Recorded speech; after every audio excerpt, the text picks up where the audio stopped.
Hey Ringside crew, welcome to the internationally known Dudes at Ringside Podcast. And now here's your host, Joe Panther III. Hello there, wrestling fans! All new episode of the internationally known Dudes at Ringside Podcast. I am Joe Panther III, and I'm not wearing a hat. Everybody's blind. Officially, the whole earth went blind, and I'm not wearing a hat, but it's okay.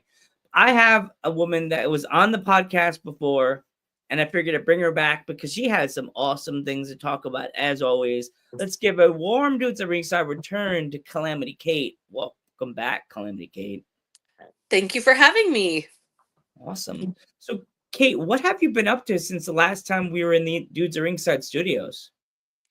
Yeah, I guess that was a couple years ago. I mean, I've had a kid. Did I have a kid when we talked? I don't know. You did. I think you had a kid. I think he was just a little baby, I guess. Now he's 3 and he's a demon. Oh, shit. And then yeah, since we spoke last, I finished my Luna Vahan documentary. Which is premiering on Saturday in Toronto at the Canadian Film Festival. I'm jealous. I'm so jealous because I'm like, by me, I felt like such the wrestling fan. I was waiting for the girl to suck her teeth and go, ugh, wrestling fan. I asked if they had Queen of the Ring, and I heard I swear I heard the. It's like, I didn't even know that movie was out. And I'm like, wow, did you just like clean? She close that part of her body that she wants me even near? You, wrestling fan, growth. And I'm like, we rule the world. I think wrestling fans are control everything now. If you think about it, we're like the new nerds. It's true. Our people are on all the stuff you watch, and we're actually involved on the channel, the app that you all watch now all the time now. So, haha, we have Netflix also now, jerks. No, nothing very well. But yeah. So that's one of the big things I was like excited to talk about. So, what did it feel like to be part of something so big, like a thing about like Luna Vahan? Well, I mean, she's an icon. She's incredible. So it feels so good to I don't feel like I'm a part of it though. I feel like I've been working on this since 2019, since before the pandemic, 2019, Wow. and I feel like Luna and I made this film together. I know that sounds weird, but if you see the film, you'll know why I'm saying that, because she was there the whole time we were filming. She was like giving us little hints that she was there. Wow. It like I've gone recently since I have had the chance to watch Peacock, and I'm an old school fan. I think you remember back in the day, I called myself Mr. Old School. I'm watching a lot of the old Luna stuff from the WWE, and I was mad that they never gave you that chance to actually face Sherry in a match in WWF. That made me so mad. That her and Sherry had that match, because they were always right before Sherry left WWF, they had that little rivalry that I was just like, I was frothing at the mouth watching them yell at each other, because I'm like, it's Sherry, which is an icon in herself, and then Luna Vahan with that family legacy of the Vahan family, and it's just Luna with the hair and the makeup with the veins, and I was just like, oh, could we be getting one on Superstars next week? No, Sherry gone, because Luna gave her a nice bang and knocked her down, and they wrote her off out of the show, and I'm like, you missed the boat, WWE. Yeah. I don't think they really, I think they didn't really know what to do with the women. I don't think they used the women the best way they could have. Yeah, they really didn't. it No. like it's kind of sad in a way that back in those days they had so many like great women's wrestlers that are still like unmarked into the Hall of Fame, and it's sad. I think that Vince didn't know what he had till now when he has all these girls in there now, like the Tiffany Strattons and stuff like that. He got the Litas and Trishas, and he didn't. Mhm. Yeah, you know what I mean. Yeah. Yeah. You know, it's sad. I find it sad because they had so many stars. Like they Alondra Blaze, they had Luna, Alondra Blaze. Then they brought in what's her name from Japan, and Luna became her manager. I don't know if you remember that. Yep. What's her name? Bull Nakano, Well, right? Nakano. Yeah. Yeah. And then they had Heidi Lee Morgan and Leilani Kai at that time as well. They had some great, great women, talented, amazing women. Um, that yeah, I guess they just didn't know what they had when they had it. Yep. And that's funny. Bull Nakano actually beat Alondra Blaze in the Egg Arena in Japan. I don't know if you know that. No. Yeah. I was watching something, and I'm gonna look this up on Peacock later to see if they actually had the match, because I'm like, I saw the clips because the guy that used to do the WWF announcing, what's his face? Can't think of his name. He always had that cool hairstyle. He was part of the '90s like commentators or like announcers, and I'm like, I gotta see this match because I know Luna was the manager of Bull Nakano, and it was both iconic women.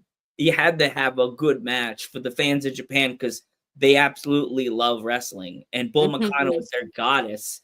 That's their queen. She still is their queen. You know what I mean? I don't think there's any other woman could take Bull's crown. Yeah. Yeah. Did you ever feel like how did you get any messages from the family in doing this movie, or like? Well, I interviewed, you know what? I'm gonna have to, I don't know why I didn't send you a link to watch the movie before this. I'm so sorry. It's But I'll okay. have to send it to you and we'll do another podcast after you've gotten to watch it and maybe when we know where it's gonna air in the US. But so I interviewed Paul Vachon and I interviewed Van Herd, Luna's son. So and then Van, told his family that he was being interviewed for this. So they were definitely a part of it. And, Van and I text back and forth even still. Yeah. Yeah, I definitely want to see it because as I said, like they didn't even get Queen of the Ring in my theater. I'm like, oh please, baby Jesus of wrestling, please have it come to me. Like I'm gonna have Luna Vahan haunt your theater, and remember they know me as a Ghostbuster. Can you get this ghost that's screaming, running around, going? Ah! It's just she's just mad at you that you won't put her movie in the theater. You sure? Yeah. She has little veins on her face. No, that's Luna. Why is she yelling at me? She's talking. She's got a catchy voice. It's just Luna. Just embrace it. She's a legend. She's right. Yeah. I'm not gonna bust her. Why would I do that? She'll beat me up. She'll pick my proton back. She'll be like, I'm not gonna do this for you because you're Joe. You're fine. You're a podcaster. I'll trust you, Joe. You know what I'll do? I'll have you with the camera behind us shaking as you're videotaping, like, we love you. Yeah. That's funny. Trap under the chair just in case she goes a little Luna on me. And I'll be like, Luna, I'm gonna step on this pedal. If you dive at me, I'm gonna tap on the pedal and you're going in the trap. But I want to interview you first. That'll be me in my Ghostbusters flight suit under my polo. I'll be like, Luna, why is your hand shaking? I don't know. I'm so nervous. You're an icon. Like, Yeah. Yeah. Did you ever think about like trying to take any outfits that Luna wore and inspire to outfits you wear now in the ring? Yeah, actually. I mean, her outfits were so amazing. Yeah, I mean, maybe one day I will. Yeah. it's weird because I would be watching a show on. I've been watching a lot of Superstars on Peacock, and like every one of her outfits, I'm like, she must have been sitting there for like hours. Because back in the '90s, there was no computers. There was just a sketch pad. Mm-hmm. I would love to know if they had her sketch pad that she drew her outfits the way she did her outfits back in the day. There has to be somewhere. There has to be somewhere in a box or something. Yeah. Mm, That would be cool. yeah. That'll be the one gift you ask. Can I have a sketch pad of Luna's outfits? Yeah, exactly. Then copy them. Yes. They take a little something from it, but yeah. So what have you been up to like within the wrestling world, Kate, since Well, my husband and I run a wrestling promotion here in Vancouver called WrestleCore. So we have we're actually putting on a show, an event in Vegas for WrestleMania weekend on Friday, April 18th at 3 p.m. at the Swan Dive. And we have a pretty killer lineup booked. I have a couple people from the documentary who are on the show, like my sister Taryn from accounting, and Nicole Matthews, Liza Hall. But also we have Zack Sabre Jr. on the show, and LP, El Phantasmo. What do you guys call him? LP? Do you know who I'm talking about? I think it's LP. I could be wrong. It was originally always El Phantasmo. That's how I know him. But he just goes by LP. But then in the UK, people call him ELP, which I can't wrap my head around. ELP. That's like a secret name or something. Is that like secret? Is it like it's like ELP? I'm like, are we going in codes now? Like, yeah. Yeah, we have some really great we have a really good show. So if you're gonna be in Vegas, come get wild with me. I want to go crazy. If I could be in Vegas, Calamity Kate, I'd be right there. But of course, I'd be with my twin sister, and she doesn't watch wrestling. She'll be like, "Yay, wrestling!" You love my sister. She's funny. She goes to Vegas with her girlfriend, and they go gambling. So I'll be like, "Listen here, go gamble." Yeah. Sassy Chica, let's go. We have a wrestling show to be at. You have to meet us. My sister, she's a trainer. She knows my sister does a lot of stuff, so she's involved in a lot of stuff. Like if you saw her, she looks like a wrestler. She has that different type of outfit. I'm like the wrestling fan, and my sister's just like, I'm here to support my brother. Aw, what a good sister. Yes. But she'd probably be able to. She's like, you can't go to a wrestling show like that. You have to wear this. So she's the one that got me to wear got me to get these beautiful. Oh, those are cool. Yes, these are my newer thick boys, as I call my thick boys. Yeah, the card you have, the people that you have so far sounds like it's gonna be like a packed house. Have you like tickets gone on sale for the show? You know, Maine is in next month, so yeah, tickets are on sale. We've sold a good portion of tickets, so I would definitely say if you want to come down, you buy some in advance before it sells out. We might save a couple for walk-ups at the door. So yeah. Awesome. Are you excited about being in Vegas for all this now? Because did you go to last year's Mania? No, I didn't. I was in Italy. Oh, wow. For a wrestling event or just family? No, I was filming a different project. Yeah. Oh, wow. I'm busy filming, so I've kind of taken wrestling's taken a back seat because I've been so busy, and then I have a 3-year-old. So really I'm like, if it doesn't involve sweatpants, I'm not interested. At this point, I'm so tired. Are you allowed to talk about the other thing you were filming, or you can't talk about that yet? Oh yeah, I can. It's a documentary called Mafia Most Wanted, a doc series on it's on Crave here in Canada. I don't know where it's gonna air in the US, but it's about the Ndrangheta Mafia. Wow. So the Calabrian Mafia. Yeah, it's wild. Oh, wow. Yeah. Like the thing is, I get really nervous sweats when I hear Mafia, and then remember we tragically lost one of a legendary wrestler because of like that kind of stuff, the mob. Oh, Yeah, who? what's his name? Oh my gosh, he was in WWF. He was the cool. He had like the Quebec flag on his outfit. Oh my gosh, what's his name? Oh, I'm gonna Google this. Can't think of his name. So interesting. Okay, this is the next documentary. I'm fascinated. It was on Dark Side of the Ring. What's his name? Oh, I can't think of his name. He always had the Dave. If you know wrestling, please let me know who it was. They found him in his house shot. Like his wife and daughter came in the house and he was shot to death, killed. Oh my goodness. Okay. I can't think of his name. The Canadian strongman. What's his name? Oh my gosh, what is his name? Oh, come on, someone in the crowd. You know. Come on. Oh my gosh. Oh. Now I'm getting mad. He was like he always was really buff. He had like they made him make his hair blonde. He had Frenchie as his manager. Oh. Not Dino Bravo. Dino Bravo. Is that who it is? Okay. Dino Bravo. Yes. Yes, Dino Bravo. Oh, interesting. Okay, I gotta watch Dark Side of the Ring. I haven't seen it. I got so obsessed with it to the point that my friend that helps me with my disability he does stuff with me on Fridays. I started watching it, so I had to watch it from the beginning because he likes doc series. So he's like, I want to watch this. So I'm like, all right, I'll go back. We got to like one episode 2. We got to the episode with the Chris Benoit story, and he got to one episode of the Benoit story, and he was like, okay, I'm done. I can't watch this anymore. Benoit's a murderer. And I'm like, I know that.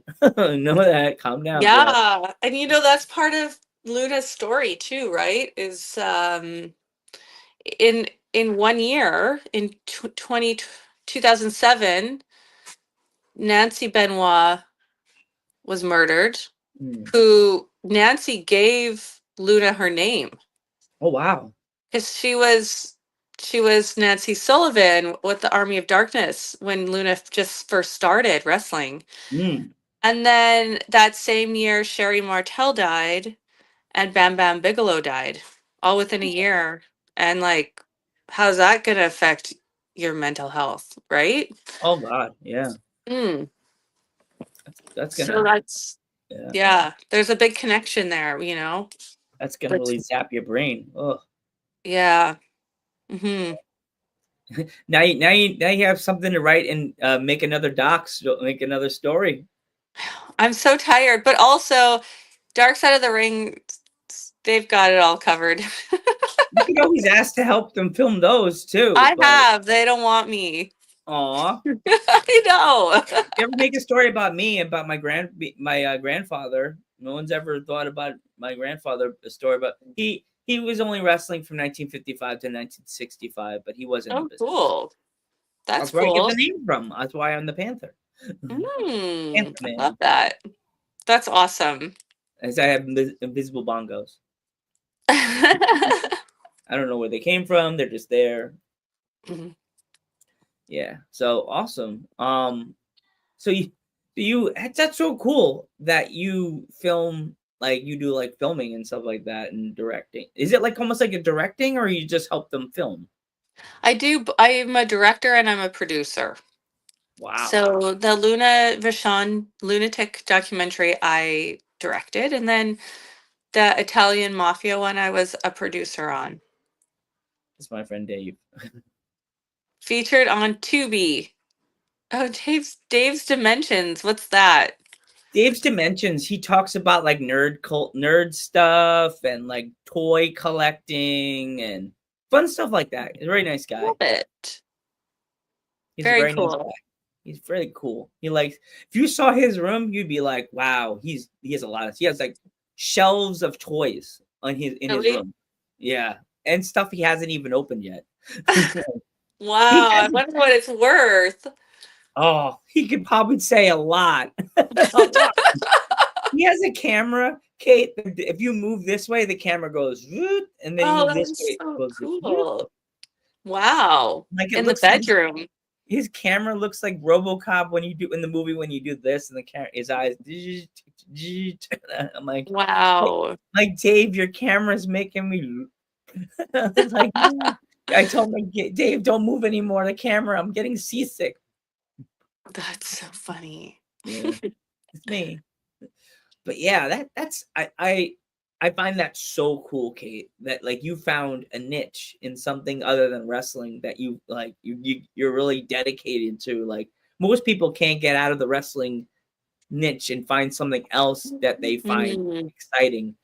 Like, and you don't have to take a bump to be able to do it and make it fun. Well, that's true. Yeah, that's a good point. I mean, I started working in film before wrestling. And then yeah, I got into wrestling, and then I like was kind of film was taking a back seat, and then during the pandemic when we couldn't wrestle, I was like, I have to work. And then I just kept, you know, I don't know. I love filmmaking. I love wrestling and filmmaking equally, and that's why I made a wrestling documentary. Here we go. Even Dave's coming into it again. Oh, Dave. That's so sweet. You would like Dave. He's really a nice guy. He does his own, like, as I said, nerd stuff, comic book. I think comic books, Dave's, or just toys? Because I know you have a lot of stuff in that room. I thought my room had a lot of random stuff. His room has, it's not even his room. It's like, like a man cave kind of room. Oh, so cool. Yes. Well, I had yeah. Dave, I'm doing a documentary now about Michael Hogan, one of the stars of Battlestar Galactica. I feel like maybe Dave might be into Battlestar Galactica. Anyways, we can talk about that at some other point. Yeah, we'll talk about that if you want to talk about that now. Even though Mondays is for the nerds, but we can talk about Ghostbuster Joe says it's okay, so it's okay. my other producer that takes care of Ghost Head Talk, my other show, he said it's fine. We could talk about nerd culture on Dudes at Ringside. Just I'm joking. It's me with green glasses on, so I'm doing like Mick Foley, like different Joes. Like, the other Joe's gonna walk in. Oh, I love it. My friends like at work are just like, you realize it's just you with other glasses. So people know that it's just you. No. My mom just like, stop it. It's just you with another pair of glasses on and a vest. But this polo is iconic. It is. Yeah. Yes. I have different color ones. If I showed you the amount of polos I have that I haven't worn yet, just like stacked. I just washed like 3 of them. My laundry people look at me and they go, "You had a party this past weekend?" No, just for the show. Wear them once? Yeah, I wear them. Put them in the wash because you technically wearing them. So yeah, that's awesome. Yeah. So when you do go film, like you say you went to Italy, does it like? Do you feel like that it's like a long trip for you, like to go out of the country? I know you're in Canada. Like, is it take a long time to get to certain locations and stuff like that? I mean, like Italy is like a 9-hour flight, and then we drove like to the south of the country. Yeah. I mean, it depends where we're filming, but I'm used to it, so it doesn't feel long. Oh yeah, Dave has his message. Boom, there you go. I do tech, toys, and talk. 3D printing. Oh yeah, Ghostbusters cosplay. Yeah. Oh, fun. Oh, well, it sounds like Dave's into some really cool things. Yes, you would like Dave. That's what I'm saying. If I was smart, I could have invited Dave on today. Well, I'm gonna send you and Dave a link to the movie, and then maybe you guys could review it and we could talk about it. Yeah, well, definitely. Like during I don't know, when you get the movie, I'll send him the link to when I could sit and watch it on my laptop. Is it able to just sit on and watch it like on a browser? Yep. Or do I have to download an app or anything? No, you can just watch it on like Vimeo. Okay. Yeah. All right. Cool. Cool. Oh yeah. Like, with it being a wrestling related movie, did you ever feel like that you were like you wanted to be like the stand-in for like Luna? Like at some point put away you and be like, "Wow," and then jump around in a ring? I didn't do reenactments because I find them cheesy. Like, unless they're done really well, they're cheesy. Like, unless you have a lot of money to do them really well. And so I didn't do any reenactments, but who wouldn't want to play Luna? Who wouldn't want to just put on that wig and get that growly voice going and scream and be a villain of all villains? Yeah. I still can hear her voice when I'm watching. When you know what made me sad? Luna and Bam Bam had that cool thing. He was calling her my main squeeze, and they just faded her off camera because Bam Bam joined the $1 Million Corporation. I was so mad that she just disappeared. I don't know if you remember that in the 90s. Mm-hmm. I was mad. I was like, dang, Vince, you just ruined a good thing. They were an actual real couple. And you just zapped. They weren't a real couple. Oh, they weren't a real couple? No. And to me, it looked like they were a real couple. I know. That was like my 90s Zach and Kelly. It's like Bam Bam and Luna. It's like, that's awesome.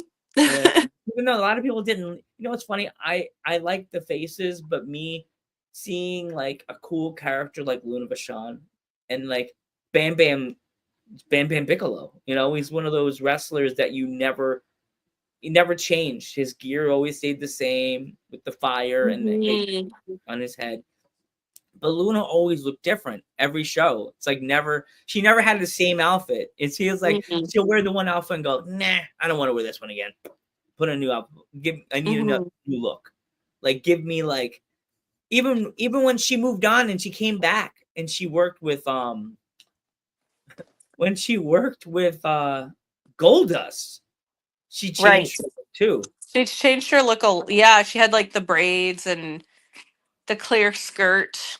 Yeah. Yeah. She had some interesting makeup when she was with Goldust. Like that, like that half. Like I think Dustin Runnels was giving her a lot of inspiration on her new a different look, because Goldust took a drastic change when he went to work with Luna. I don't know if you noticed that. Yeah, I guess so. Hey, they had him like dressed up like a Oscar statue. And a baby. I remember he was a baby. Oh yeah, baby. Yeah. They did a weird Christmas thing at one point. Yeah. Yeah. That's insane. But before we go, Kate, if anybody wants to watch the Luna Vahan movie when it's out, where can they find it? Because I know a lot of my fans are from the States. Yeah. I don't know where it's going to play in the States yet. I'm trying to get it into some film festivals, and then I want to get it on like a streaming platform or television or something. So as soon as I know, I'll let you know, and maybe you could let your fans know, or maybe we could do like the review and we can let people know. Just send me the poster on Instagram when it's out, and I can post it on there for you. Yeah, I will. Oh, I'm playing with my dog, by the way. Hi, Pup. What's your dog's name? Greg. Hi, hi, Greg. Greg just went international. Did you know that? Greg just got. I just lost my puppy on last Wednesday. Sorry. He got put down. He was 16, and he was, Mr. Dexter, God rest his soul. Oh. Yeah. It sounds like they had a really long, fulfilling life. Yes, Mr. Dexter, Mr. Doodlebug Morgan. Oh, here we go. We have a friend in the chat. Hey, what's going on? Welcome. Hi, Johnny. Johnny's here. But yeah, definitely I'll post the poster on my Instagram for you guys. And when I get this, actually in my town of Milford, Pennsylvania, we do a music festival. A movie festival in October. Oh, called. We have to write this down. Called Black Bear Film Festival. Oh, and it's indie films. So maybe you can get in contact with the Black Bear Film Festival. And that'd be cool. And if you show it, you can come to Milford, PA, and we can meet. And I can come to the movie and be like, I was there. See, people, I didn't add myself in the background. I was here. Greg's like, so of course I'll be there too. Yes. Greg's like, she's mine. Get away from me. Well, Kate, thank you so much for coming back on. Just don't forget, I hopefully your movie can come to the States and maybe come to the Milford the festival I told they do. But if anybody wants to follow you on social media, how can they find you? You can find me on Calamity Kate Showgirl on Instagram or KateKroll.blackmoon on Instagram. I'm not doing X these days for reasons I won't mention. Me too. Okay, good. Glad we're on the same page there. Yeah. But yeah, so basically like Instagram is the best way to be in contact with me. Awesome. Kate, thank you so much for coming back on Dudes at Thank Ringside. you. Good luck with all your filming and all the stuff you're doing. Keep up the good work because filming is hard. That stuff is hard. This world with filming is really difficult because you have to get clearance and all this other stuff. But thank you again. I'm Joe Panther the Third. Your turn. Oh, I'm Calamity Kate Kroll. And we will catch you in the next one.